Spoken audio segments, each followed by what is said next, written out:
CEO 서평 멤버 여러분, 국군 장병 여러분 안녕하십니까? 여행 철학자 서진영입니다. 제품의 3단계, 그다음 마무리 서비스와 서비타이제이션까지 봤거든요. 근데 이렇게 다 해도 고객을 만나는 그 순간이 또 이제 디지털 시대는 좀 바뀌고 있는 것 같아요. 네. 우리가 MOT라고도 이야기를 하고 또 마이크로 모먼트라는 표현을 또 쓰셨는데 마이크로 모먼트. 자, MOT 관리는 어떻게 해야 되나요? 네, 우리 아마 서비스나 마케팅을 공부한 사람 중에서 MOT, 모멘트 오브 트루스라는데 이것을 진실의 순간으로 번역하게 되면 밋밋합니다. 결정적 순간. 결정적 순간. 예. 이래야 우리가 갖고 있는 의의감이 확 들어오는 것인데. 그러네요. 이제 보통 우리가 MOT라는 개념을 하게 될 때 우리 보통 공부하는 사람들이 스카니아의 항공의 얀 칼슨이라는 그렇죠. 사람이 1000만 명의 고객들이 비행기를 탈 때 5번 접촉하게 되는 것을 따져서 5천만 번의 순간순간에 우리 항공사의 명운이 달려있다. 이것은 이제 MOT 얘기를 하는데요. 보통 이제 MOT가 이제 어떤 것들로 이제 변모돼야 되느냐 하게 됐었을 때 요즘은 이제 뭐 비행기를 타게 됐었을 때 5번이 아니라 요즘은 고객들이 여러 디바이스를 통해서 인지, 고려, 구매, 사용, 재구매 같은 이 구매 여정 중에서 고객들이 수많은 디바이스나 접촉점을 갖고 있게 되는 것인데요. 여기서 이제 MOT라는 개념 중에서 MOT가 어떻게 바뀌었었느냐. 우리가 이제 맛집을 하나 가더라도 운동화를 하나 사더라도 요즘은 어떻게 사는 것이냐. 그래서 뭐 심지어는 냉장고를 사더라도 어떤 경우는 자동차를 하나 사더라도 우리가 전에는 매장에 가봤지 않겠었습니까? 그렇죠. 사람들이 제일 먼저 스마트폰을 뒤져본다. 그래서 옛날에는 찾아가서 물어보고 상담받고 현물을 만져보면서 구매를 했었는데 요즘은 사람들이 스마트폰에서 검색 단계에서 구매의 대부분의 결정이 끝난다. 하긴 저도 친구가 가끔 전화를 걸어서 어디다 예약을 했냐 하고 하게 되면은 어디다가 예약을 했으면 하게 되면서요. 거기가 리뷰가 좋고 평점이 더 높습니다라는 말을 부연 설명합니다. 그렇죠. 사람들이 구매 선택을 하는 것이 어떻게 변했었느냐 하는 이제 단계가 있는데 그 중에서 아까 우리 고객들이 검색 단계에서 구매에 대한 결심이 거의 다 끝난다 해서 구글이 2015년도에 고객이 필요한 순간에 우리가 정보를 제공해서 물건을 구매할 수 있는 관점이 필요하다. 이것을 마이크로 모멘트 오브 트루스라 했습니다. 마이크로 모멘트라 했어요. MMOT. 그래서 이것을 마이크로 모멘트라 했었는데 이 마이크로 모멘트 이제 예를 하나 들어주면 쉬울 것 같습니다. 멕시코도 아마 우리나라 못지않게 길이 많이 막히나 봅니다. 하긴 우리나라도 전에 어느 고속도로나 국도 쪽에서 차가 꽉꽉 막힌 전체 상습 구간이면요. 오징어도 팔고 땅콩도 팔고 음료수도 팔고 요즘도 팝니다. 옥수수 술빵도 팔고. 그렇습니다. 이제 그랬었는데요. 그게 이제 불법이긴 할 겁니다만 그 승용차 안에서 지루하게 된 사람한테는 꽤 그 요긴한 상품이 있었습니다. 배고픈데 식당도 없고. 그런데 이제 멕시코의 그 상습 정체 구간에 한 3-4km 정도에서 차가 운집해서 빠져나가는데 예를 들어서 한 40분이나 30분 정도 걸리게 된다면 바로 고객의 스마트폰에서 이 정체 구간을 빠져나가는데 47분이 걸립니다. 예를 들어서. 그래서 지금 햄버거를 주문하시게 되면 배달해 드리겠습니다. 해서 푸시앱으로 배달을 해서요. 오토바이가 가서 비집고 들어가서 되게 되면서 바로 햄버거를 배달해 주게 되는데 이것을 그 사람들이 2019년도 사례로 제가 기억이 되는데 멕시코에서 이것을 버거킹인데요. 트래픽 잼 어퍼라는 프로그램이었더라고요. 전체 뭐라 그래야 됩니까? 매출이죠. 배달 주문량이 63%가 늘었고 이 푸시앱을 보고 나서 바로 앱을 까는 비율이 44배가 증가했던 얘기를 들었었습니다. 즉 고객이 필요와 욕구를 느끼는 순간에 우리 정보가 타이밍에 맞게 적절하게 제공하느냐 하는 것이 마이크로 모멘트의 개념인데요. 저는 제주도에 갈 때 어떤 순서대로 예약을 하냐면 일단은 비행기가 예약하지 않게 되면 호텔이 필요가 없으니까요. 비행기 표를 티켓팅합니다. 비행기 표가 티켓팅되고 나면은 호텔을 예약합니다. 호텔 예약이 끝나고 나면 그제서야 렌터카를 이용하는 그렇죠. 전화를 받습니다. 아마 대부분의 사람들도 저와 비슷한 순서대로 하게 될 겁니다. 힐튼 호텔이 사람들이 비행기 티켓팅을 해놓고 나서 30분 정도에 호텔을 예약한다는 사실을 알았습니다. 그러면 마구잡이로 모든 사람들한테 전부 다 우리 호텔을 이용하세요. 이렇게 할인을 해주겠습니다. 이런 혜택을 드리겠습니다. 이렇게 서비스가 좋습니다. 하고 말해봐야 소용없는 짓입니다. 바로 제주도 비행기 티켓팅을 한 사람들을 대상으로 우리 호텔에서 타겟이 1박을 하게 되면요. 그 다음에 2박째는 반값이거든요. 하는 정보가 제대로 된 정보입니다. 바로 고객이 필요한 순간에 우리가 어떻게 서비스를 제공할 것이냐. 그렇게 해서 제가 사실은 망한 게 하나 있습니다. 어느 앱을 제가 가입을 했었는데 공항에 가서 면세점에 가서 예. 물건을 구입하게 되니까 예. 바로 카카오 앱으로 여행자 보험 가입하셨어요 그러더라고요. 그 회사 여행자 보험을 별로 들어본 적이 없어서 가입을 할까 말까 했는데 푸시앱이 하나 더 뜨더라고요. 여행자 보험은 어디나 다 똑같습니다. 사실은 똑같거든요. 예. 저렴한 게 최고입니다. 그래서 바로 가입하는데 2, 3번밖에 안 걸립니다. 바로 가입을 했었습니다. 요게 바로 마이크로 모멘트다. 예. 바로 해외여행을 가는 사람한테 바로 공항 면세점에서 대상으로 해서 여행자 보험 가입하셨어요 하는 것은 기가 막힌 마이크로 모멘트다. 그렇죠. 요 회사가 돈을 벌 것이다. 작정하고 주식을 샀습니다. 예. 지금 마이너스 60%로 떨어졌었는데요. 밝히자면 카카오페이입니다. 바로 이렇게 서비스를 그래도 마이크로 모멘트의 개념은 잘하는 셈이고요. 2020년도 9월 달에 이제 당신네들은 보험을 중개하는 것이 아니라 판매하는 것이 진리없다 해서 정부에서 규제를 하기 전까지는요. 여행자 보험 우리나라 판매 1위가 바로 카카오페이였었습니다. 저는 마이크로 모멘트의 사례라고 생각을 합니다. 따라서 그냥 제공하는 것이 아니라 고객의 필요와 욕구를 느끼는 순간에 스무스하게 연결시키고 최적의 대안을 제시하는 관점이 MOT보다 훨씬 더 중요하거든요. 하고 제가 써놓은 대목이 하나 있고요. 하나 더 언급을 하자면은 사실은 MOT가 더 중요한 것이 아니라 MOD가 더 중요하다. MOD. 누가 그 어디서 만드는 핵이한 말이냐고 그러더라고요. 모멘토 디시전이라 했습니다. 결정의 순간이 결정의 순간. 즉 우리가 수많은 고객의 접점을 다 관리하고 케어해서 탁월한 서비스로 만드는 것도 좋은 일이겠지만은 고객이 어느 순간에 결정하느냐. 제 차가 한 10년이 되다 보게 되니까 요즘 여기저기서 돈 달라는 얘기가 많습니다. 그래서 그저께 가서도 카센터에 가서도 이제 비들만한 카센터는 아닙니다만 견적을 내보라 했더니 한 430만 원이 나오더라고요. 그래서 이렇게 많은 돈을 투자해도 괜찮은가 싶은 생각이 들어서 제가 정비소 직원에게 얘기를 했었거든요. 당장 자동차 바퀴가 굴러가는데 지장이 없는 정도로 바꿔줘라. 제가 전기차를 곧 살 생각이거든요. 제가 뭐 자동차 회사 영업사원들 강의를 한 적이 있었는데 어떻게 영업을 하냐 했었더니 한 달에 300명 내지 400명을 전화나 찾아가서 방문해서 아니면 다른 뭐 문자 메시지 같은 것으로 해서 접촉을 해서 서너 대 정도를 파는 것이 일상적으로 영업하는 방법이라고 그럽니다. 한 달에? 그렇다고 제가 했었습니다. 100분의 1 확률이네요. 그런데 마치 카센터랑 연결을 시켜서 아니면 그런 정보가 수집이 돼서 당장 자동차 바퀴가 굴러가는데 지장이 없게만 고쳐주세요 한 사람은 50% 구매 확률을 가집니다. 그렇죠. 하나만 더 덧붙인다면은 그렇게 해서 자동차가 이제 사고가 나가지고 손상을 많이 입은 차는요 차라리 고치는 것보다는 사는 게 나은 경우도 있다고 합니다. 그렇죠. 그럼 보험회사 직원들이 수리하시게 마시고 차라리 이 보상금으로 새 차를 사세요. 그렇게 권유한다랍니다. 이렇게 권유를 받은 사람은 97.5%가 더 업그레이드된 새 차를 산다랍니다. 바로 결정의 순간을 MOD다. 이런 관점이 있을 수 있을 것이고요. 굳이 하나를 더 붙인다면 우리 직원들이 응대하는 관점에서도 MOD가 있을 수 있습니다.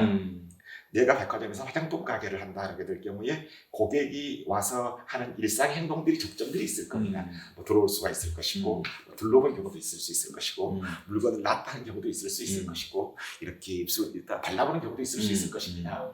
이랬을 때 백화점 직원들에게 어떤 행동을 한 고객들이 꼭 물건을 구매해 가지고 나갈 확률이 높냐? 직접 발라본 고객들이 제일 구매할 확률이 높답니다. 오호. 바로 자기 고객들이 구매 과정에서 들어와서 느끼는 동선에서 어느 행동이 구매할 확률을 높이는 것을 잘 캐치하고 있는 직원 중에 하나입니다. 이제 제가 강조하고자 하는 관점은 MOT도 중요하지만은 MOT 마이크로 모멘트가 중요하고요. 결정의 순간을 잡는 것이 더 중요하고요. 응대 방법에도 모든 접점이나 순간을 케어하는 것도 중요하지만은 고객의 어떤 행동이 구매를 유발하는가 하는 키들을 잘 쥐고 있으세요. 여기가 매출을 올리는 포인트가 됩니다. 하는 부분 쪽으로 제가 마이크로 모멘트를 정리했던 적이 있습니다. 정말 이게 사례가 끝이 없고 아유, 별 말씀이요. 구수함이 끝이 없습니다. 예. 쭉 이렇게 우리가 흘러왔는데 디지털 고객은 무엇에 열광할까를 봤더니 연결, 예. 그 다음에 맞춤형, 예. 그 다음에 이제 휴먼 터치. 예, 휴먼 터치도 있습니다. 예, 인간, 사람의 기척을 남겨라를 이야기해 주셨는데 이 고객 경험을 잘 높이기 위해서 지금까지 우리가 기술도 받고 또 디지털도 봤단 말이에요. 근데 조금 거리가 있어 보이는 게 디지털은 어떻게 보면 로봇 AI라는 느낌이 있고 사람은 아날로그라는 느낌이 있는데 디지털 고객은 무엇에 열광하는가를 쓰시면서 어떻게 보면 가장 중요하게 마지막에 남기신 게 디지털에도 사람의 기척을 남겨라. 네. 이런 표현을 쓰셨거든요. 네. 마지막으로 요 얘기 조금 더 하고 싶습니다. 네. 그래서 제가 이제 어느 콜센터에 가서 방문을 했었더니 콜센터에 갔었더니 상담사 분들이 묻더라고요. 앞으로 챗봇이나 인공지능이 들어오게 되면 우리들이 필요 없어진다는 뜻입니까? 그러더라고요. 그래서 이제 그것은 우리 콜센터의 상담사 분들이 능히 가져볼 만한 의문이고요. 저는 이렇게 생각합니다. 사람마다 관점이 다르겠지만은 디지털 트랜스포메이션이라고 해서 바로 이제 아날로그나 휴먼 터치는 필요 없어진다라고 바로 이분법적으로 생각하는 것은 옳지 않다고 생각하게 됩니다. 제가 그때 그 상담원들에게 해주던 대답이라고 하는 것은 한 달에 제가 전화를 이제 생명보험회사에 했는데요. 하루 전화를 몇 콜을 받냐 했더니 한 120톤 가량을 받는답니다. 120톤 가량을 받게 되는 것인데 이제 아주 단조롭고 단순한 문의나 질의에 응답해주는 정도의 수준이 있을 수 있을 것이고요. 어느 고객에 대해서 모든 상품에 대해서 포트폴리오에 대해서 보장이 중복되지 않게 케어해주게 되게 되는 전문적인 상담의 내용도 있게 되는데 다 합해서 110콜을 합니다. 제가 그렇게 물었었습니다. 이 중에서 당신이 딱 집중해서 이건 정말로 사람이 해야 된다. 한 콜이 몇 콜이냐 했더니 한 30%가량 된답니다. 3분의 1이 그러면 제가 직접 사용한다. 앞으로 70%가량은 전부 다 AI한테 맡기시고 음. 그 AI한테 맡겨지고 남은 시간은 음. 더 정성스럽고 자상하고 휴먼 터치고 공감해주는 방법론으로 당신이 시간을 얻었었습니다. 그래서 AI가 서툰 것이 뭔지 아세요? 아직은 공감이라 했습니다. 어허. 제가 이제 공감이 먼저라는 책을 쓴 적이 있었는데 AI가 이건 아마 못할 겁니다. 제가 교보문고 옆에 가게 되면은 눈치를 채버릴 겁니다만 교보문고에 여러 만년필도 팔고 뭐 노트도 팔고 그런 그 가게가 하나 더 예, 항상 옆에 핫트랙스 있어요. 있죠. 교보 핫트랙스입니다. 예, 예. 예, 회사명을 말 안 하려고 했더니 이제 박사님이 예, 얘기해버리니까 뭐 제 유튜브라서 그냥 말씀하셔도 됩니다. 그래서 이제 거기 가서 우리 직원들이 근무하는 모습을 보고 나서 점장들 교육을 해주세요 하는 요청을 받은 적이 있어서 한 반나절 가량을 가서 저 직원들 옆에 붙어 있었던 적이 있었습니다. 어떻게 응대하는가를 좀 보려고 봤었더니 이제 그래도 좀 어느 것이 비싼 제품인가를 봤었더니 그래도 만년필이 제일 비싸 보이더라고요. 아니 12시 밥 먹으러 갈 때가 다 됐는데 아무도 안 나타나는 겁니다.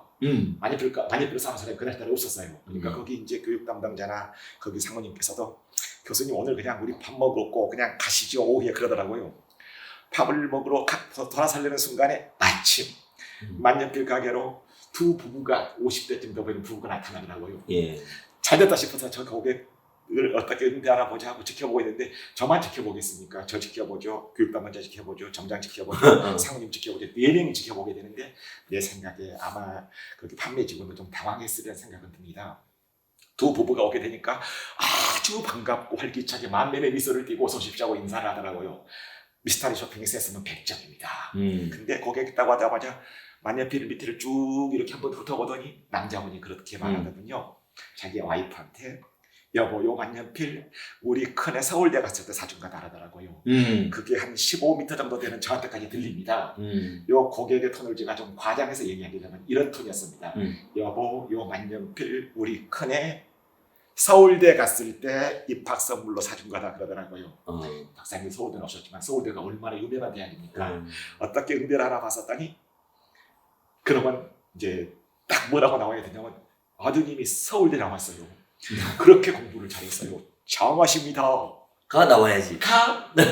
고객이 듣고 싶으면 욕거라 하는 것은 누가 봐도 거기 있는 사람들이 다 알아챘을 겁니다. 근데 만년필 사오셨어요. 큰 아드님은 뭐 사주셨어요? 하고 응대를 하더라고요. 그래서 이제 제가 이제 비유가 좀 그렇습니다만 아직도 인공지능이 서투른 분야가 사람의 공간이나 맥락이나 따뜻함일 것이다. 그래서 아까 제가 콜센터 상담원에게 얘기했던 것처럼 더 남는 여유 시간과 정력과 케어를 남는 시간을 더 이렇게 해주는 법입니다. 그게 아마 진정한 디지털로 해서 이걸 디지털과 아날로그의 합의를 해서 이것을 제가 블렌디드 서비스라고 이제 이름을 붙였었습니다만 하나의 관점이 아니겠습니까? 그래서 아까 이제 사람의 기점 얘기가 이제 드디어 나오는데 사람들이 이제 어디 가서 점심을 먹냐? 우리도 이제 오늘 가서 맛있는 점심을 먹어야 되는데 가게 됐을 때 저는 지방 같은 데를 가게 되면 택시 기사들이 많이 가는 식당이 어디냐고 일단 묻습니다. 네. 싸고 맛있거든요. 그것도 모르게 되게 되면 사람들이 얼마나 줄을 많이 길게 서 있느냐 하는 데서 점심을 먹습니다. 그것도 막 여의치 않게 되면 유리창 안으로 가서 얼마나 많은 사람들이 먹고 있나 하는 걸 봅니다. 그렇죠. 그 집이 아무리 맛집으로 돼 있더라도 아무도 들어가 있지 않게 되면 저는 애시당초에 거기는 후보군에서 지혜합니다. 즉 사람들이 물건을 선택하거나 서비스나 제품을 선택하는 관점이요. 이걸 우리가 뭐라 하냐면 이것을 사회적 증거의 법칙이라고 그러죠. 즉 아무도 안 보고 있으면 세 사람만 딱 하늘 쳐다보고 있으면 나머지 사람들 다 쳐다보게 돼 있거든요. 그래서 우리가 사람들이 어디를 가느냐 하게 됐었을 때 즉 사회적 증거, 다수 증거의 법칙이라고 말하게 되게 되는데 따라서 요즘 식당에 예약을 하게 되면 식당 아저씨가 그러더라고요. 우리 식당에 언제든지 와도 된다고 예약 안 해도 된대요. 그렇게 말하면은 저거 인기가 없는 식당이구나. 사람이 많이 안 오는구나. 나 같으면 그러겠습니다. 사람이 많이 오는데 예약을 해주시기를 잘했습니다. 설령 예약자가 한 명도 없더라도 즉 우리 식당에 인기가 많아서 많은 사람들이 오거든요 하고 말해야 되거든요. 따라서 상담원도 우리가 지금 전화를 받기 위해서 기다리고 있습니다. 언제든지 통화가 가능합니다 하고 말하기보다는 지금 상담들이 모두 통화 중입니다. ARS를 이용해 주시면 3,000원을 할인해 드리겠습니다 하고 말하는 것이 고객들이 이거 뭐지 이거 큰일 났다 곧 떨어질 건가 보다 하는 조바심을 불러일으키거든요. 네. 다 사람의 기척을 느끼려고 하게 되는 시도인데요. 원래 라쿠텐 쇼핑몰 CEO 법칙에 요 사람의 기척이라는 용어가 그대로 나오더라고요. 디지털에서도 아까 식당에 가서 줄을 서 있는 것처럼 미국이 워낙 코전이라는데도 우리나라로 말하면 쇼핑몰 백화점 정도 백화점이라 그러긴 그렇고 이마트 정도가 되겠군요. 계산대 숫자를 줄이게 되게 되니까 사람들이 더 많이 줄을 서 있어서 저렇게 인기가 있고 품질이 좋은 건가 보다 싶어서 사람들이 몰려들어 따르게 되는데 그렇다면 디지털에서도 우리 가게에 손님이 많고 인기가 많고 많은 사람들이 주문을 해주거든요. 하는 것이 무엇이냐? 댓글, 리뷰, 평점. 이래서 많은 사람들이 우리 가게를 이용하고 인기가 있다고 하는 것을 관리하거나 보여줄 필요가 있다. 디지털에서도 그래서 디지털에서도 사람의 기척이 필요하다. 그래서 이제 책에다가 부연 설명으로 그렇다면 리뷰를 어떻게 달 것인가, 댓글을 어떻게 달 것인가, 댓글 관리를 어떻게 할 것인가. 한 가지만 부연하자면은 보통 사람들이 댓글을 걸게 되면은 요즘 가게 주인들이 다 이제 서비스 마인드가 뛰어나서요. 자기도 거기다가 답글을 달아줍니다. 근데 그 질문을 한 사람에 대한 답글을 달아주는데요. 사실은 두 사람이 소통하고 있는 것이 아님을 알아야 됩니다. 파스타가 진짜 맛있습니다 하고 고객이 댓글을 달았다면 사실은 그 사람에게 답장해 주지만은 이것은 수십만 명, 수천 명, 수백 명이 볼 수도 있다. 그래서 맛있어서 잘 드셨다니 정말로 다행입니다. 고맙습니다. 이 파스타는 제가 이탈리아에 가서 공부했었을 때 이렇게 배운 것으로 해서 한국 사람들의 입맛에 딱 맞게 만든 것입니다 하고 자기 자랑을 수백 명한테 할 수 있는 기회로 삼아서 댓글 관리를 해야 된다. 두 사람 간의 소통이 아니다 하는 것으로 해서 사람의 기척을 인기가 있다고 하는 것을 사회적 증거의 법칙을 과시하십시오 하는 내용이 사람의 기척이었습니다. 사람의 기척도 역시 디지털로 이렇게 활용할 수 있는 정말 오늘 어떻게 표현해야 될까 이렇게 참 구수한 디지털 마케팅 이야기를 이렇게 들은 것 같습니다. 정말 마음도 따뜻해지는 디지털 마케팅인 것 같고요. 예, 그런 측면에서 우리 CEO분들, 우리 경영자분들은 디지털 마케팅을 어떻게 활용해야 될까요? 제가 이제 우리 경영자분들에게 디지털 마케팅을 활용해야 된다 하는 관점하고 더불어서 가장 고객들이 불편해하고 있는 것이 무엇인가 여기다가 CEO들이 꼭 관심을 기울여 주십시오. 그 말씀을 드리고 싶습니다. 우리 박사님도 잘 아시는 것처럼 요즘 금리가요. 오늘 금리가 제일 낮습니다. 사실은요. 네. 날마다 금리는 올라가죠. 올라가게 돼서 저도 최근에 6.5%인데 복리로 하게 되니까 6.7%짜리 모 저축은행 상품들을 여덟 개짜리로 다 가입을 했습니다. 했었는데 자녀분들 자녀 것을 해야 되니까 내 모바일 뱅킹으로 할 수가 없어서 할 수 없이 창구로 간 적이 있습니다. 네. 창구에 좀 과장하게 되면은 200명 되는 사람들이 운집하고 있습니다. 창구에 와서 옛날 가입한 상품을 더 높은 상품으로 교체하기 위해서요. 이런 표현이 좀 불손한 표현일지 모르겠습니다만 완전히 경로당입니다. 그리고 번호표는 아침 10시 반에 가게 되면 그날 번호표 가입이 끝납니다. 아침 10시 반까지 끄는 번호판에서 직원들이 오후 3시 반까지 근무를 해야 되니까요. 그렇게 돼서 코로나 시절입니다만 바글바글해서 앉아있을 데가 없습니다.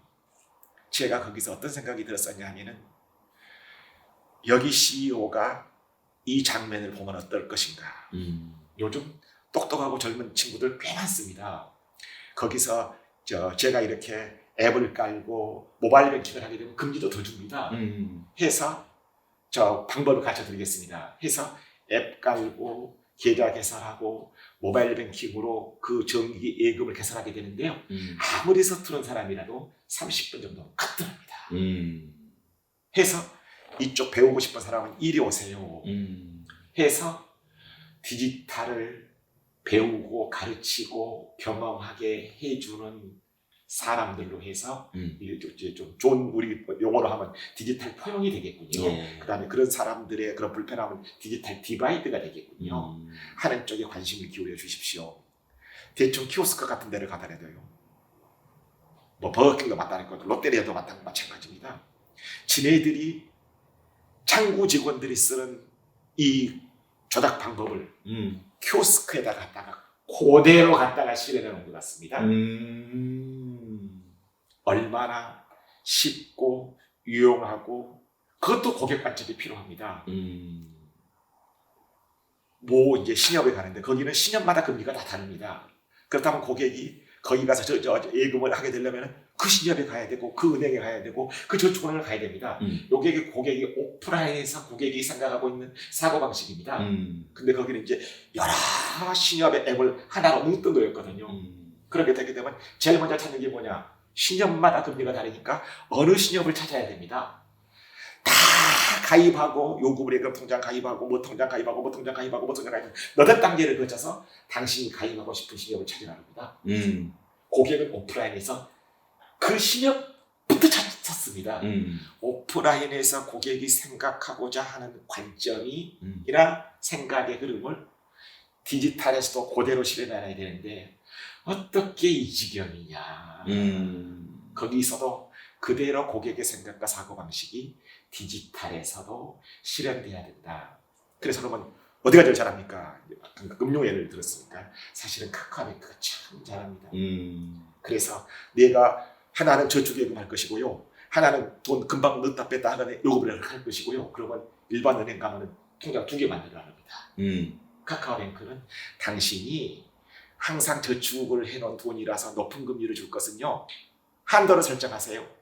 그래서 1,000만 원이면 700만 원가량을 한도를 설정하면 700만 원은 높은 금리를 주고 300만 원은 넣었다 뺐다 할게요. 낮은 금리를 줍니다.